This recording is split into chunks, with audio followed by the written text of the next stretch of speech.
छोटी से छोटी अच्छाई भी कभी जाया नहीं जाती, उसका असर हमेशा रहता है। इंसान की अच्छाइयाँ कभी भी याद नहीं रहती, मगर गलतियाँ हमेशा याद रहती हैं। एक गलती उसकी सारी अच्छाइयों पर पानी फेर देती है। अगर एक सफेद कपड़े में छोटा सा दाग लग जाए तो इंसान को वो सफेद कपड़ा नहीं बल्कि सफेद कपड़े में लगा हुआ दाग दिखता है। इस कहानी को जानने के लिए वीडियो के आखिर तक बने रहें और साथ में चैनल को लाइक, शेयर, सब्सक्राइब करना ना भूलें। कहानी की शुरुआत मीशा गायकवाड़ से होती है, जो इकलौती वारिस है गायकवाड़ महल की, मगर वह बचपन में महल छोड़कर चली गई थी। लेकिन मीशा के फादर रतन सिंह गायकवाड़ एक लेटर लिखकर उसको वापस आने की रिक्वेस्ट करते हैं। सिर्फ इसी वजह से मीशा वापस महल आती है, जहाँ उसका वेलकम छोटी रानी रुक्मणी और वहाँ के स्टाफ करते हैं। इतने साल दूर रहने की वजह से मीशा थोड़ा अजीब महसूस करती है, मगर मीशा को एक बात बहुत अजीब लगती है कि दाता यहाँ क्यों नहीं है। मीशा अपने फादर को दाता कहकर बुलाती है। रुक्मणी मीशा की सौतेली माँ है। मीशा की माँ के सुसाइड के बाद मीशा दाता और रुक्मणी से नफरत करने लगी थी, क्योंकि उसे लगता था कि रुक्मणी और दाता के अफेयर की वजह से ही उसकी मदर ने सुसाइड किया। मीशा पैरों से पैरालाइज है और वह व्हील चेयर का इस्तेमाल करती है। मीशा आते ही रुक्मणी से दाता के बारे में पूछती है। तब रुक्मणी बताती है कि किसी काम से बाहर गए हुए हैं, जल्द ही लौट आएंगे। मीशा को कुछ तो अजीब महसूस होता है, जैसे रुक्मणी कुछ छुपा रही हो। रुक्मणी मीशा को घर जैसा महसूस कराना चाहती है, मगर मीशा अभी भी रुक्मणी को ज्यादा पसंद नहीं करती। एक रात मीशा जब अपने कमरे में होती है तब कोई उसका दरवाजा खड़काता है। क्यूरियस मीशा दरवाजा खोलकर बाहर जाती है, जहाँ पर वह दाता की परछाई देखती है। मीशा उस परछाई का पीछा करने लगती है, मगर पीछा करते करते वह गलती से सीढ़ियों से गिर जाती है और बेहोश हो जाती है। जब उसे होश आता है तब उसके सामने रुक्मणी, कपिल जो महल का स्टेट मैनेजर है, और डॉक्टर शिकावत होती। मीशा सबको समझाती है कि उसने दाता को देखा, मगर जब कपिल चेक करने जाता है तो वहाँ कोई नहीं होता। डॉक्टर शिकावत आराम करने को बोलते हैं। तभी रुक्मणी मीशा को बताती है कि राजा साहब के आते ही कमांडर यानी रॉयल डॉग राजा साहब की खुशबू से उन्हें पहचान जाता है। अगर सच में यहाँ राजा साहब होते तो कमांडर उनकी तरफ दौड़ा चला जाता।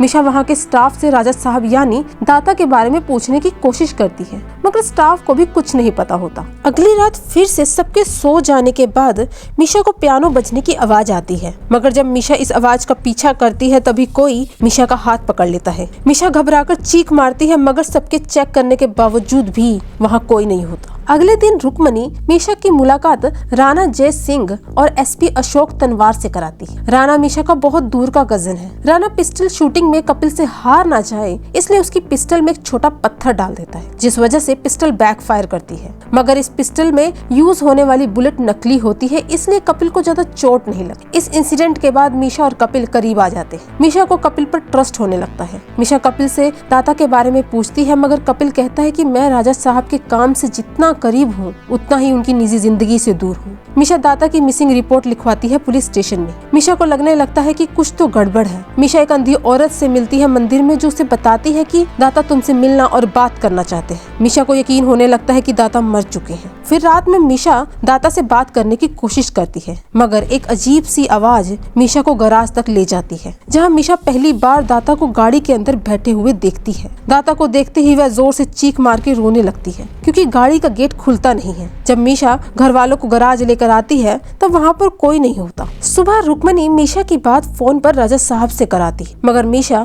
फोन पर राजा साहब की आवाज सुनकर समझ जाती है कि यह दाता नहीं है। यह बात मीशा कपिल को बताती है कि रुक्मणी कुछ न कुछ छुपा रही है। मीशा के कहने पर कपिल उसी गाड़ी में छानबीन करता है जहाँ मीशा ने दाता को देखा था। वहाँ से मीशा को दाता की एक अंगूठी मिलती। मीशा समझ जाती है कि रुक्मणी उसे डरा डरा कर मेंटली अनस्टेबल करना चाहती है ताकि यह महल हड़प सके। कपिल को भी मीशा की बातों पर यकीन होने लगता है। तभी पार्टी में कपिल और मीशा रुक्मणी और राणा को किसी डील के बारे में बात करते हुए सुनते हैं। कपिल और मीशा बाद में राणा का पीछा करते हैं राणा की फैक्ट्री तक, जहां राणा पैसे देता है कुछ लोगों को। सबके जाने के बाद मीशा और कपिल राणा को धमकाते हैं कि वह इस डील के बारे में पुलिस को बता देंगे, मगर राणा हंसते हुए बोलता है जो करना है करो, क्योंकि इस डील में राजा साहब भी इन्वॉल्व है। और बता दूं कि रुक्मणी प्रेग्नेंट है और यह बच्चा राजा साहब का नहीं। यह सुनने के बाद कपिल और मीशा वहाँ से चले जाते हैं, मगर थोड़ी देर बाद कोई फैक्ट्री आकर राणा को जान से मार डालता है। इधर रुक्मणी को भी किसी चीज से डर लग रहा होता है, जैसे काला साया उसका पीछा कर रहा हो। अगली सुबह रुक्मणी और कपिल फैक्ट्री के लिए निकल जाते हैं, क्योंकि उन्हें राणा की मौत का पता लगता है। उनके जाने के बाद मीशा की कमांडर पर नजर पड़ती है। मीशा वही दाता की अंगूठी कमांडर को सुंघाती है और कमांडर को जंजीर से खोलते हैं। कमांडर मीशा और पदम काका को एक बड़े से कुएं के पास ले जाता है, जहाँ से पदम काका को राजा साहब की लाश मिलती है। मीशा तुरंत ही कॉल करके इसके बारे बारे में कपिल को बताती, मगर थोड़ी देर बाद कोई मीशा के सर पर मारता है जिस वजह से वह बेहोश हो जाती है। जब मीशा की आंख खुलती है तब कपिल मीशा और पदम काका को गाड़ी में बंद करके पानी में गिर देता है। पदम काका बेहोश होते हैं इसलिए वह मर जाते हैं, मगर मीशा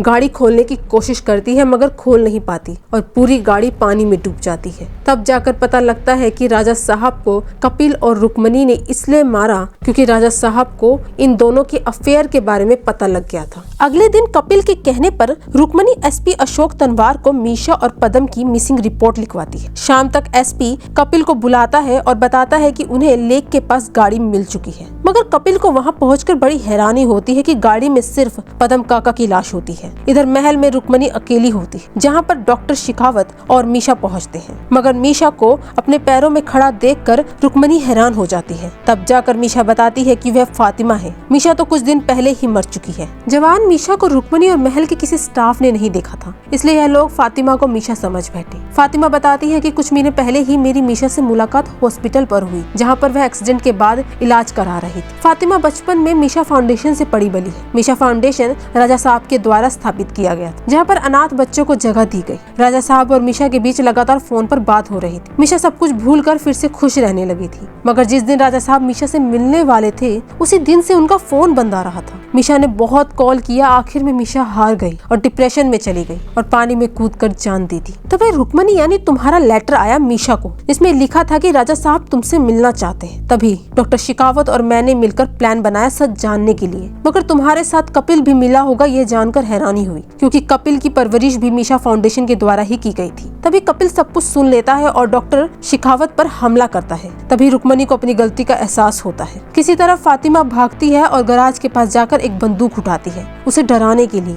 मगर तभी रुक्मणी और कपिल के बीच में लड़ाई शुरू हो जाती है। इसी खींचातानी में रुक्मणी को गोली लग जाती है और वह मर जाती है, मगर कपिल फातिमा की बंदूक खींच लेता है। जैसे ही कपिल बंदूक से फायर करता है, बंदूक बैक फायर करती है, जिस वजह से वह कपिल भी मर जाता है। इसके बाद पुलिस को इन्फॉर्म किया जाता है। एक समय के लिए फातिमा को लगता है जो उसने किया क्या सही था, मगर जब वह मीशा फाउंडेशन के बच्चों से मिलती है तब जाकर उसके मन को शांति मिलती है और यहीं पर फिल्म खत्म हो जाती है। इसी तरह की एक्सप्लेनेशन वीडियो के लिए चैनल को लाइक, शेयर, सब्सक्राइब करना ना भूलें। Thank you.